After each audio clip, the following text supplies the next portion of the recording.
Hi guys, welcome to the African Americans Oppressed Group Project. This was done by Allie Ledford, Melissa Harden, Chelsea Saylor, and Renee Gibson. Throughout the presentation, we're going to be talking about how African Americans have been oppressed throughout history, not just during slavery and the civil rights time, but we also discuss their oppression today through legislation, social culture, including police brutality. We discuss how social workers have influenced the change of the oppressed group and what we can continue to do. As you can see here, our interview, we have evidence of oppression since 1960 using cultural, economic, political, legal, and socio-demographic information, strategies used to influence policy, and the role of social work. Our interview was by Mr. Jared Garrett. He's a team leader for the Department of Juvenile Justice in Lexington, Kentucky. He's actually based out of Frankfort now because he does work for DJJ as a whole. His position is in collaboration with the Annie E. Casey Foundation. Jared discusses how oppression continues to plague the African American community. In particular, he discusses juveniles because that's the group that he works with, particularly in Fayette County, where he was a probation and parole officer, and then as he's progressed in his career, he now works statewide. We asked Jared, when you began working with probation and parole and then DJJ, what was your initial observation?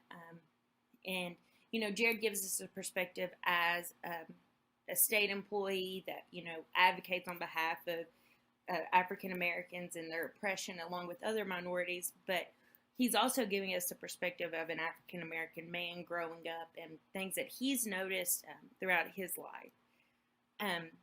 Jared explains that it's not just African Americans that's oppressed, it's also Hispanics, but, he sees the oppression of African American youth primarily because they were kids of color, and those areas tend to be more heavily policed.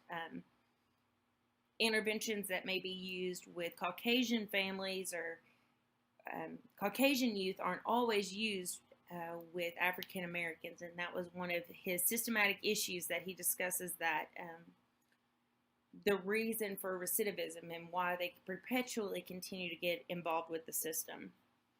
We asked Jared, do you believe that African Americans are being oppressed presently, and can you give him an example? And he said, if you look at the criminal justice system as a whole, there's data every day that says that kids of color are being oppressed in the majority, 16 counties, although Kentucky has 120, he stresses that as they look at detention for the state, those 16 counties where there's a large population of minorities, in particular African Americans, they show the highest level of oppressions. We asked Jared, what's the most important policy that could be advocated for African Americans? And criminal justice reform was his answer. There is many issues within criminal justice that we may not always be aware of, but that play a huge part in the oppression of African Americans.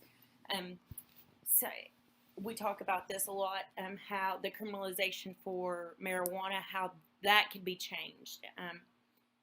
Whereas some states make money off marijuana, Jared stresses how we're still a punitive state. There's still punishments for something as a possession of marijuana charge. We asked, do you think that oppression of African Americans were once experiencing is the same today? Has anything been resolved, and is there new oppression of African Americans emerging? And he explains that